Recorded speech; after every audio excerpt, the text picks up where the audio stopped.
처음부터 고백합시다. 나는 하나님을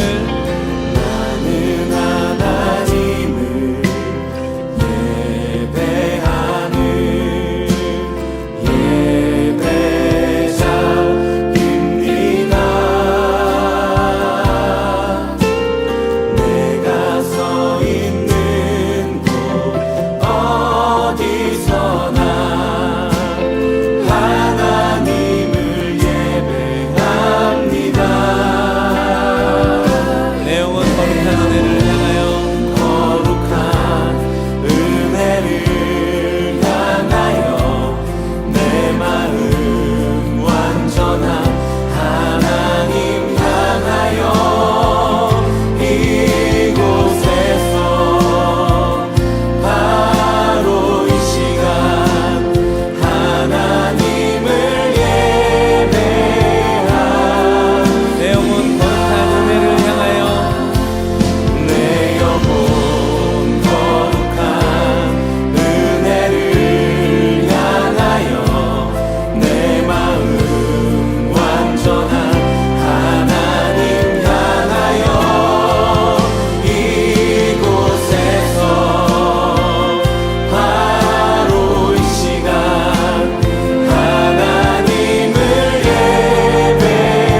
오늘은 주연후 마지막 주일이며 변화 주일입니다. 이사야서 43장 19절에서 20절 말씀으로 하나님을 예배한 자리에 나가겠습니다. 보라, 내가 새 일을 행하리니 이제 나타낼 것이라. 너희가 그것을 알지 못하겠느냐? 반드시 내가 광야의 길을 사막의 강을 내리니 장차 들짐승 곧 승냥이와 타조도 나를 존경할 것은 내가 광야의 물을 사막의 강들을 내어 내 백성 내가 택한 자에게 마시게 할 것임이라. 아멘. 찬송가 25장, 새 찬송가 25장입니다. 함께 찬양하시겠습니다.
전능하사 천지를 만드신 하나님 아버지를 내가 믿사오며 그 외아들 우리 주 예수 그리스도를 믿사오니 이는 성령으로 잉태하사 동정녀 마리아에게 나시고 본디오 빌라도에게 고난을 받으사 십자가에 못 박혀 죽으시고 장사한 지 사흘 만에 죽은 자 가운데서 다시 살아나시며 하늘에 오르사 전능하신 하나님 우편에 앉아 계시다가 저리로서 산 자와 죽은 자를 심판하러 오시리라. 성령을 믿사오며 거룩한 공회와 성도가 서로 교통하는 것과 죄를 사하여 주시는 것과 몸이 다시 사는 것과 영원히 사는 것을 믿사옵나이다. 아멘. 시편 교독 함께 하시겠습니다. 시편 50편 1절부터 6절까지의 말씀입니다. 전능하시니 여호와 하나님께서 말씀하사 해 돋는 데부터 지는 데까지 세상을 부르셨도다. 온전히 아름다운 시온에서 하나님이 빛을 비추셨도다. 우리 하나님이 오사 잠잠하지 아니하시니 그 앞에는 삼키는 불이 있고 그 사방에는 광풍이 불리로다. 하나님이 자기의 백성을 판결하시려고 위 하늘과 아래 땅에 선포하여 이르시되 나의 성도들을 내 앞에 모으라. 그들은 제사로 나와 언약한 이들이니라 하시도다. 하늘이 그의 공의를 선포하리니 하나님 그는 심판장이심이로다. 아멘.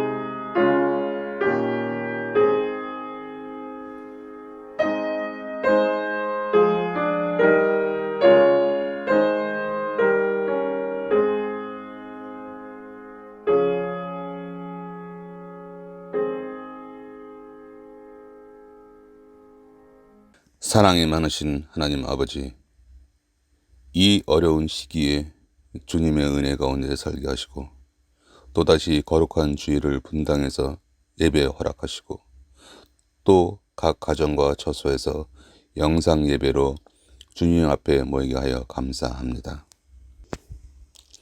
하나님 아버지, 코로나로 인하여 모두가 힘든 시기를 보내고 있습니다.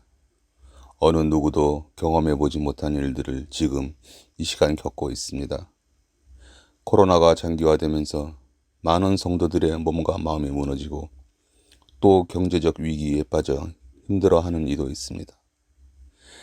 택하신 성도들을 불쌍히 여겨주시고 하나님이 주시는 은혜와 지혜로 일어서게 하시고 주님이 열어주시는 소망의 길을 찾게 하옵소서. 하루속히 정상적인 예배와 성도의 교제와 전도와 구제 등 복음의 선한 사업을 할 수 있도록 이 환난을 속히 종식시켜 주시옵소서. 오늘도 말씀을 들고 단위에 세우신 우리 목사님을 축복합니다. 말씀을 준비하시고 전하실 때 성령으로 충만하게 하시고 영육간에 강건하게 하옵소서. 주의 능력으로 덧입혀 주시고 진리를 사랑하게 하사 하나님의 말씀의 공의를 따라 살아가게 하옵소서.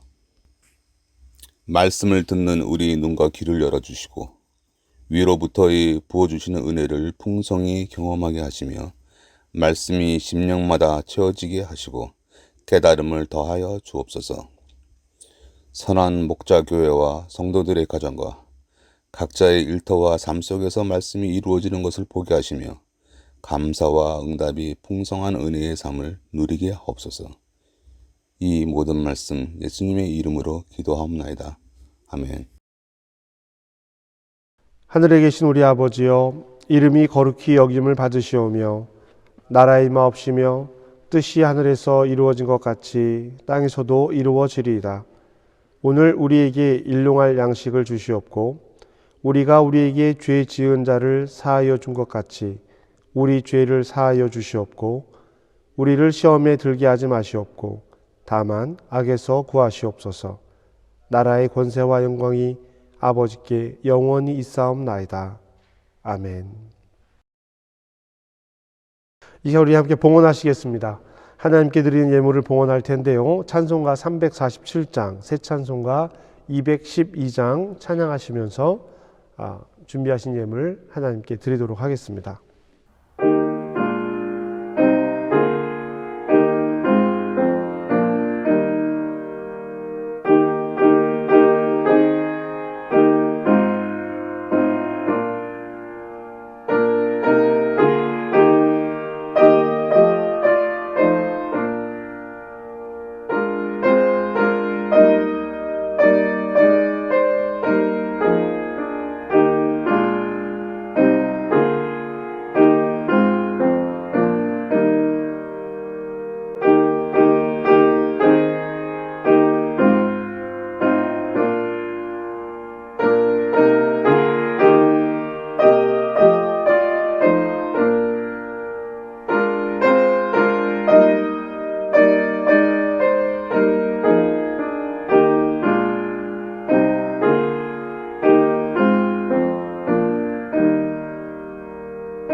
주님을 섬기는 성도들에게 복 내려 주옵소서. 가정과 일터, 날마다 웃음꽃이 활짝 피어나게 하시고 기도하는 모든 일이 주님의 도우심으로 순조롭게 열리게 하옵소서. 영과 육이 강건하게 하시고 땀 흘린 곳마다 값진 열매들을 풍성히 맺게 하옵소서. 일터와 생업도 활기차게 하시고 소득도 늘어나게 하옵소서. 주님, 그러나 소득이 늘어날수록 주님을 더욱 사랑하게 하시고 우리의 믿음도 더욱 깊어지게 하옵소서. 주어진 삶에서 하나님을 인정하는 삶을 살아가는 우리를 기억하시고 또한 들여진 물질이 알맞은 곳에 필요한 곳에 사용되게 하시옵소서. 예수님의 이름으로 기도합니다. 아멘. 요한이 잡힌 후 예수께서 갈릴리에 오셔서 하나님의 복음을 전파하여 이르시되 때가 찼고 하나님의 나라가 가까이 왔으니 회개하고 복음을 믿으라 하시더라. 갈릴리 해변으로 지나가시다가 시몬과 그 형제 안드레가 바다에 굼을 던지는 것을 보시니 그들은 어부라. 예수께서 이르시되 나를 따라오라. 내가 너희로 사람을 낚는 어부가 되게 하리라 하시니 곧 그물을 버려두고 따르니라. 조금 더 가시다가 세베대의 아들 야고보와 그 형제 요한을 보시니 그들도 배에 있어 그물을 깁는데 곧 부르시니 그 아버지 세베대를 품꾼들과 함께 배에 버려두고 예수를 따라가니라. 사랑하는 성도 여러분, 주님의 이름으로 평안의 인사를 드립니다. 한 주간 정말 추웠습니다. 눈도 많이 내렸고요. 눈을 만끽하며 즐기셨는지요? 어떤 모습으로 한 주간을 보내셨는지 모르겠습니다. 어른들과 아이들의 차이점인 것 같아요. 어른들은 눈을 눈으로만 보고 싶어 하십니다. 그런데 아이들은요, 눈을 맞고 눈을 즐기고 싶어 하죠. 장 보러 가는 길도 매우 어려우셨죠. 눈이 많이 내리고 나니 맑고 따뜻한 해가 참 그리웠습니다. 사람의 마음이 참 얇구나 라는 생각을 하게 되더군요. 겨울도 이렇게 지나가고 있는 것 같습니다. 지금은 많이 춥고 눈도 많이 내리고 길도 많이 어렵지만 해가 더 길어지고 날이 조금씩 밝아지는 것을 보면서 봄이 멀지 않았구나 라는 생각을 하게 됩니다. 추운 날씨 속에서 봄을 기다리는 것처럼 아픔의 시간을 통해 기쁨을 기다리는 절기가 있습니다.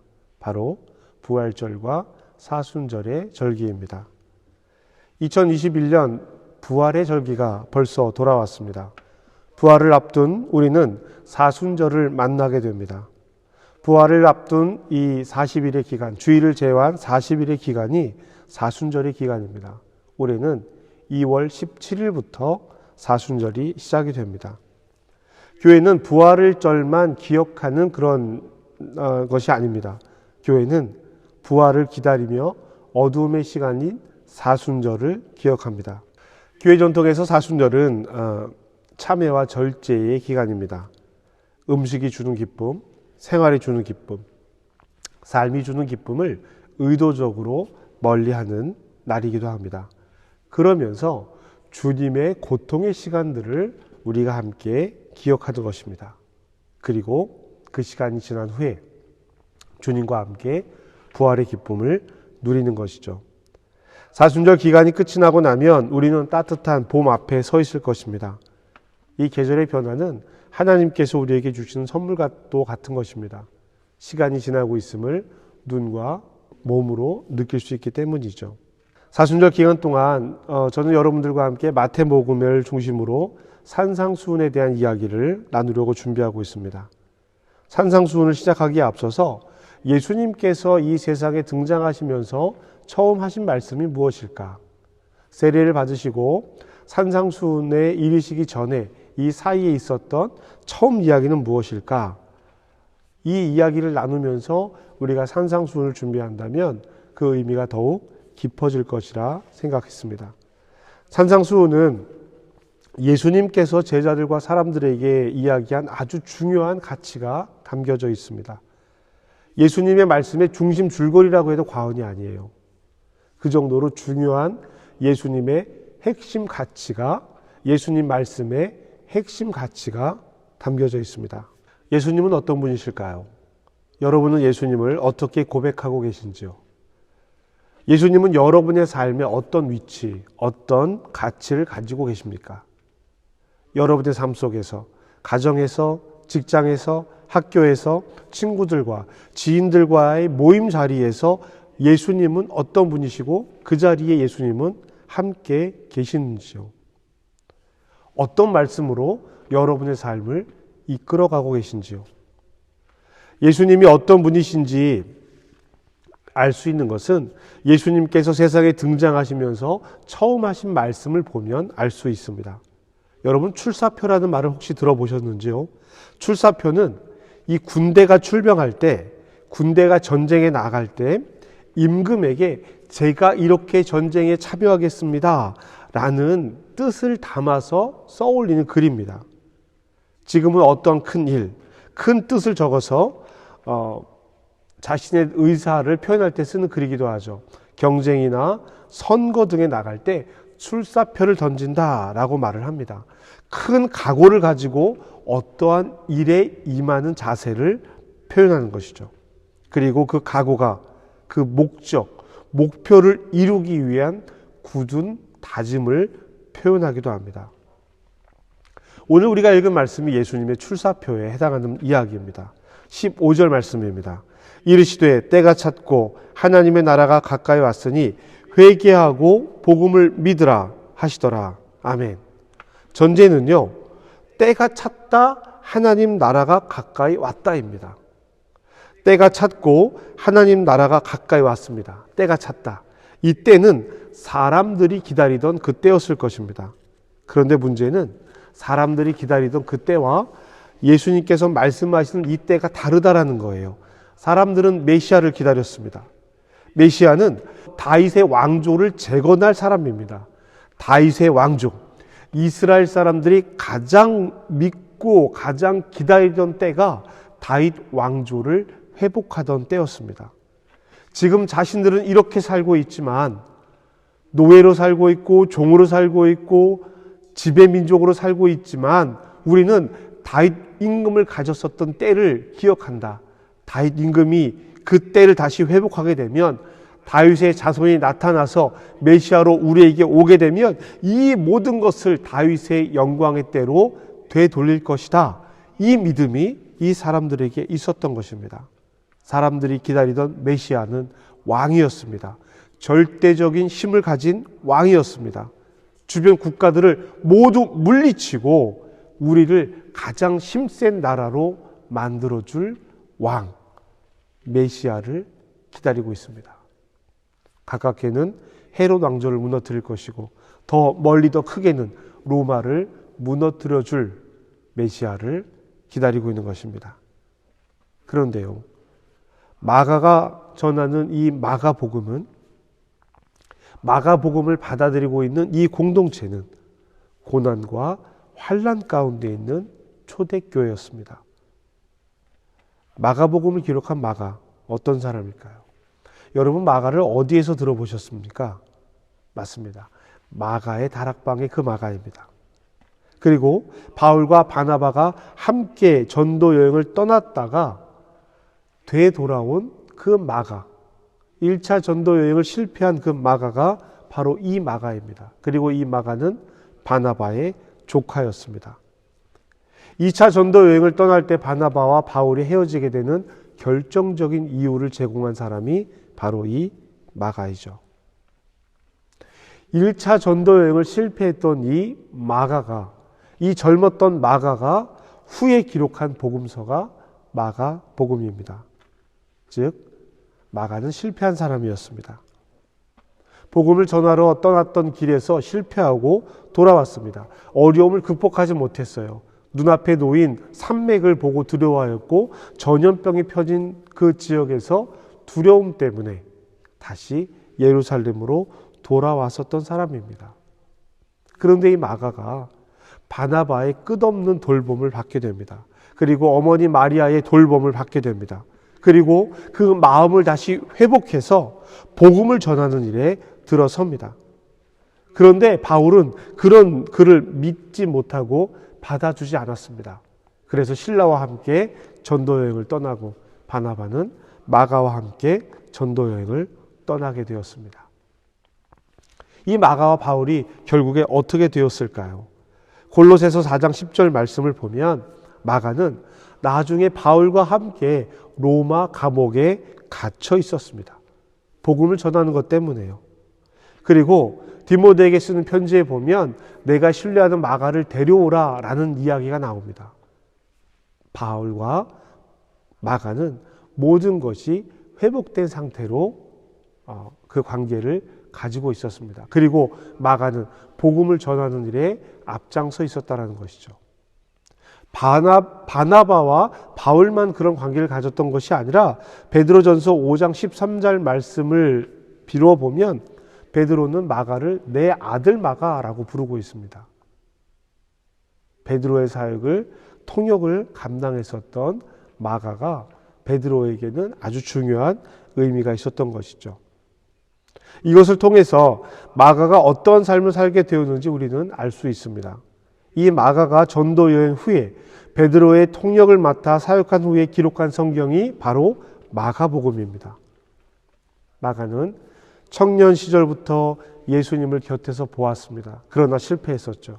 그러나 후에 바나바와 바울과 베드로의 사역을 통해서 또 예수님의 사역을 통해서 구체적으로 예수님을 경험했습니다.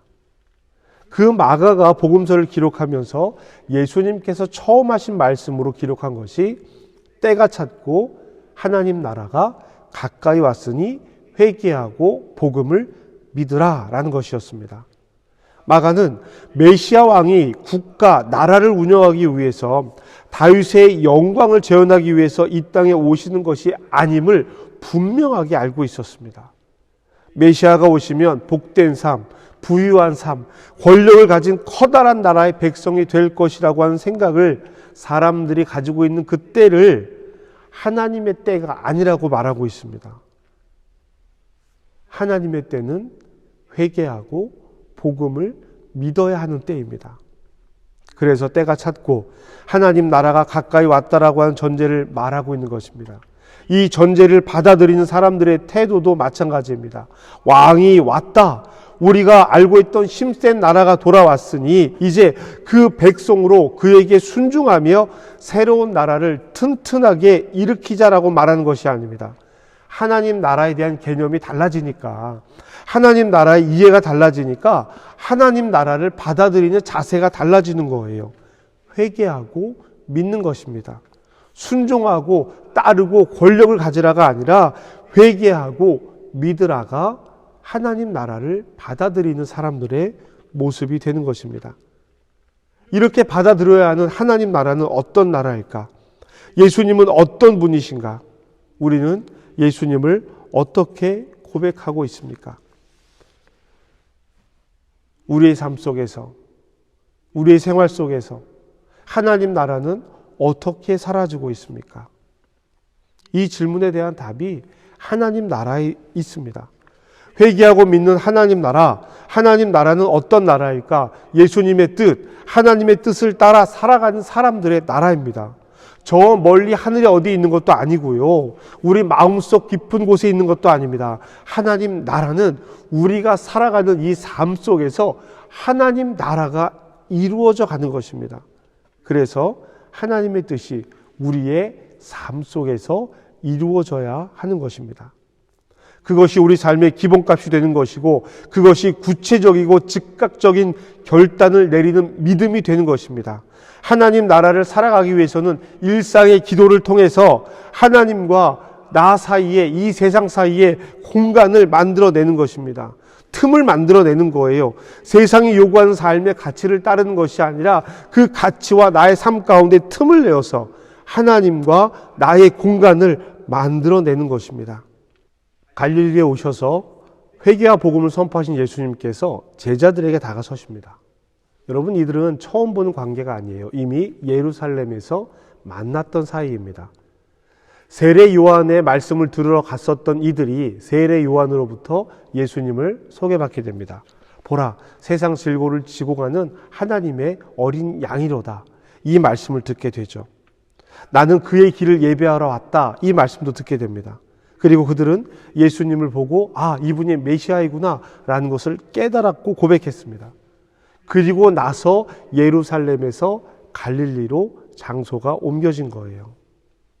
갈릴리에 돌아온 이들은 무엇을 했습니까? 그물을 던지고 있었습니다. 생업의 자리에 돌아간 것이죠. 시몬과 베드로와 안드레입니다. 시몬과 안드레가 안드레에게 예수님께서 하신 말씀이 17절 말씀이에요. 예수께서 이르시되 나를 따라오너라 내가 너희를 사람을 낚는 어부가 되게 하리라 하시니. 아멘. 말씀을 듣고 메시아임을 고백했지만 그들 앞에는 해야 할 일들이 있었습니다. 자연스럽게 돌아와서 자연스럽게 일을 시작했을 거예요. 그리고 그 일은 그 자체로만 의미가 있는 일이었습니다. 그냥 생업이었어요. 하나님 나라와 복음과는 관계없는 일이었습니다. 예수님은 같은 방식으로 그물을 깁고 배 일을 하고 있는 사람들을 더 부릅니다. 세베대의 아들 야고보와 그의 형제 요한입니다. 그리고 18절, 곧 그물을 버려두고 따르니라. 20절, 곧 부르시니 그 아버지 세베대의 품꾼들과 함께 배에 버려두고 예수를 따라가디라. 아멘.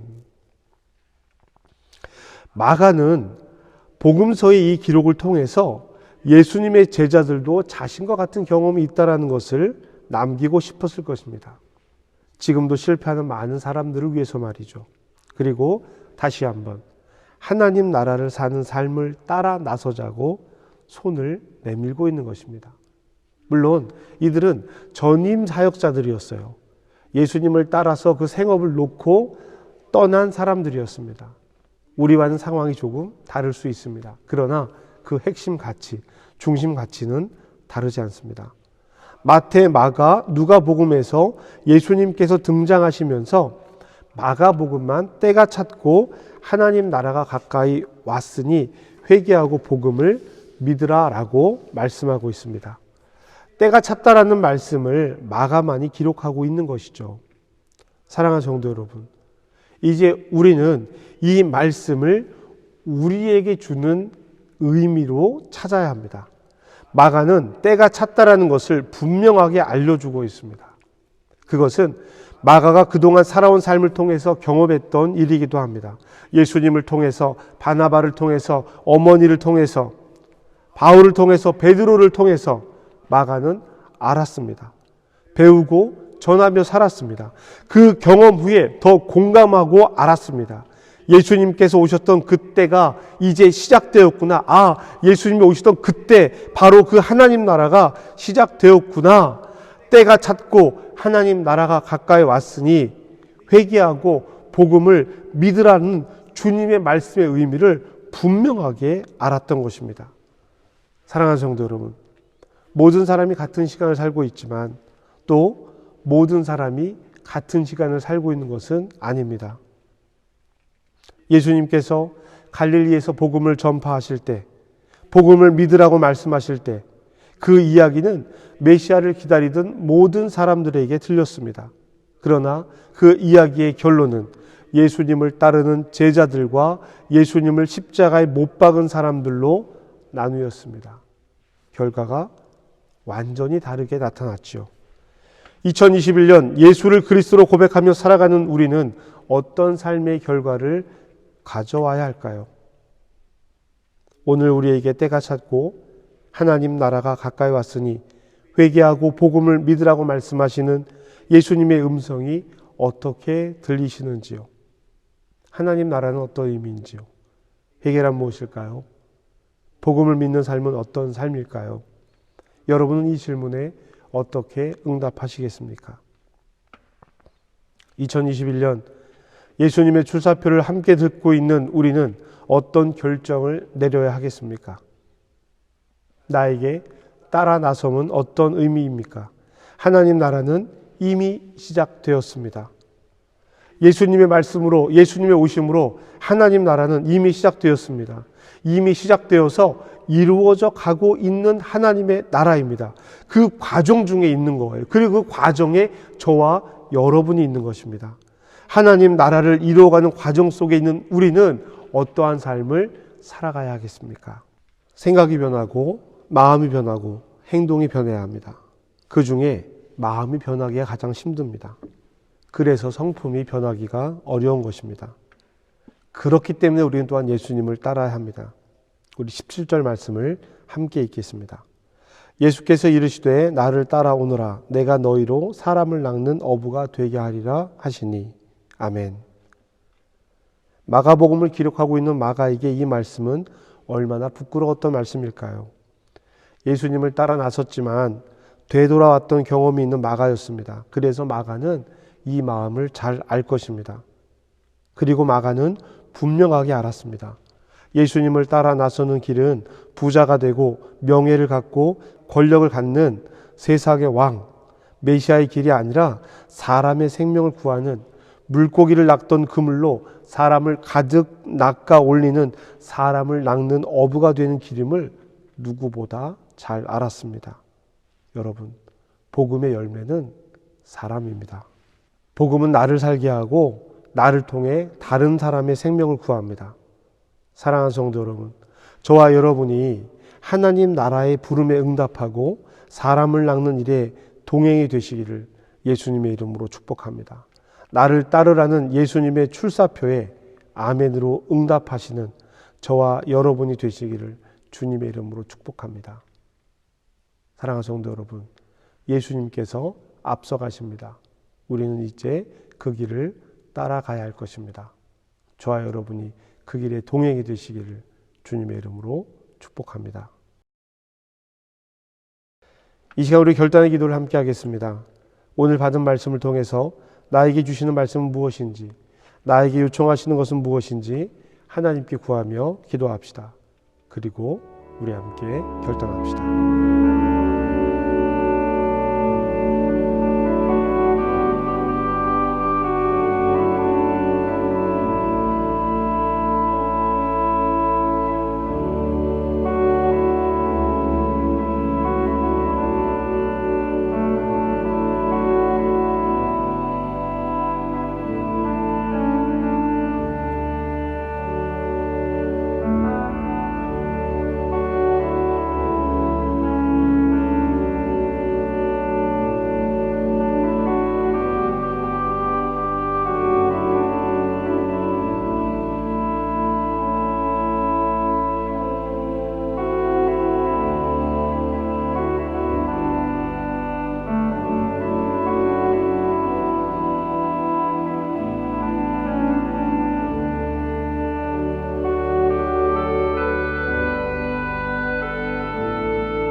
사랑의 하나님, 사순절을 시작하는 제 수요일을 앞둔 주일입니다.